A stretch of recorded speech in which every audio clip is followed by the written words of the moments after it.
So talk about what you were able to accomplish. And I mean, obviously this is something we would like to see replicated in a lot of places. And so yeah, talk a little bit about what you were just able to accomplish. Yeah.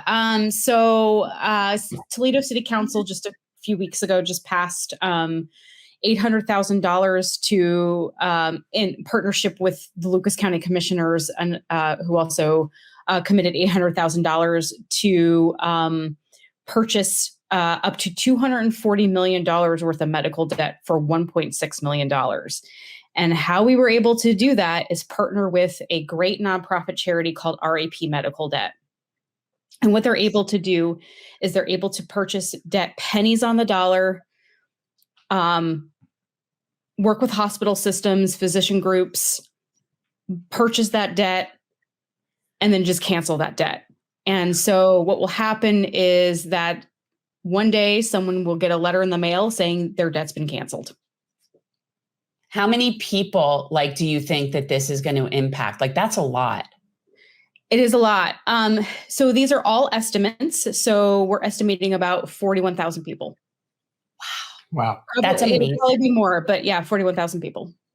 That's more powerful than Joe Biden. He couldn't even fix the student debt he couldn't even do a $10,000 means test for us. And when you think about it, she's more powerful than Joe. Well, all politics are local, as you know. Yes. And it's not just 41,000. Yeah. And it's not just 41,000 people. It could be as many as 150,000 families that are really having this impact. So it's pretty significant. And I'm just wondering, obviously we're huge advocates for universal health care. There is absolutely no reason for it not to exist. Right. There shouldn't be medical debt. Like that's like, we're skipping over the fact that that's ridiculous in and of itself. But the reason medical debt exists is because we have for-profit middlemen in between us and our doctors. If you're asking me what's the best example to give as to why our system needs to move to a single payer system, this is it. Like what you just did is monumental. And I'm sure you're not getting phone calls from MSNBC, CNN, and the like to talk about this, but we will try to get this out to as many people as possible.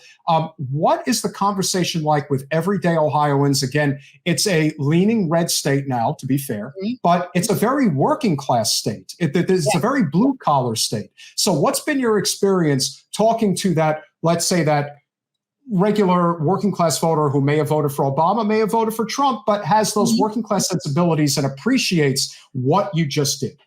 Yeah. So again, we're looking at a 1 in 100 return on investment.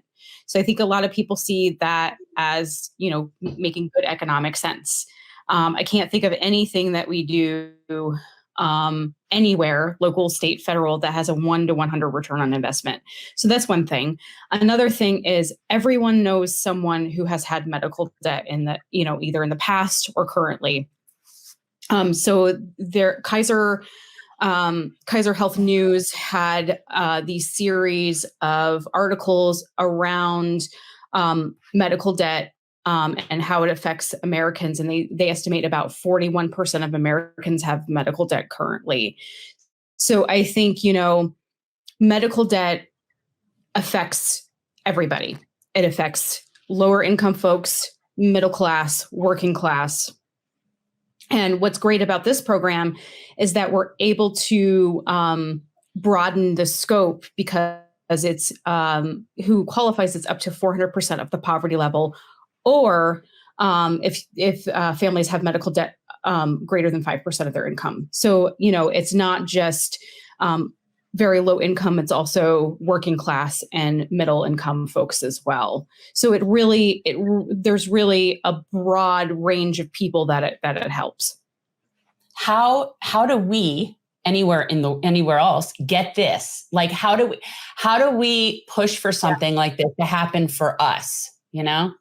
Yeah. So I've had people reach out and say, hey, I would love to lobby my city council folks to do this. And I would encourage you to do that. I've also had about a half a dozen folks around the country, elected officials around the country saying, we want to implement this in our community.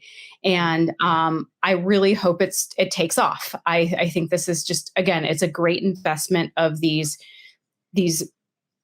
probably at least once in a generation, maybe once in a lifetime dollars that we have right now, the American Rescue Plan dollars, for a 1 to 100 return on investment. That's just going to help so many people. It's going to help so many people put food on the table. It's going to help so many people pay their rent, pay their utilities, help them go back to the doctor because they can't go back right now because they have medical bills they can't pay.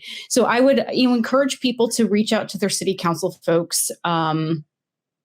They can, we have some friends now. We have some friends. Yeah, we do. Yeah, I'm more than happy to help people kind of navigate those waters as well. Because if you haven't reached out to your local elected official, it can be a little daunting at times. But look, we work for the people, so it's good to reach out to them and tell them that you saw it on this podcast or you read it on NPR or in some articles. And just reach out to them and say, hey, I think this is a really good use of the American Rescue Plan dollars.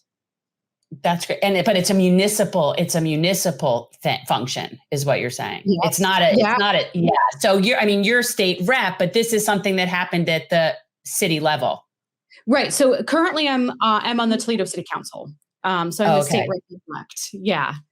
So I'm in my capacity on Toledo City Council. And I'll start my new role January 3rd. That's awesome. We're speaking with Michele Grimm, the state rep-elect of Ohio's 43rd Congressional District. We had both Sam Cow and Sam Lawrence on our podcast, obviously two really awesome young gentlemen who ran for the State House as well in the Cincinnati area. To me, local politics is everything. And if you could talk about, because that's one of the things that we learned here when we canvassed for a handful of local candidates, when you take the D and the R out of the name, people really care about the policies. And you could have the most MAGA Republican and the most blue, progressive Democrat, and they can agree on a candidate very easily if they know that dividing line is not there. Can you talk about the impact that had for you as a city council member, and then ultimately what role that played, even though you did run as a Democrat for the State House? Yeah. My race on Toledo City Council was nonpartisan. That's not everywhere in the state, which I found out because I've got some new colleagues who are on their local city councils, and some of those are partisan. Mine was a nonpartisan race.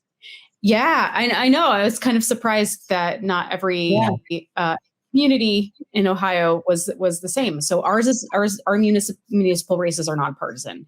And so, going door to door, I think, everybody is worried about getting the roads fixed. Everybody's worried about, making sure their sewers work properly and things like that. And, I just recently, I had a really nice note from a constituent I helped out.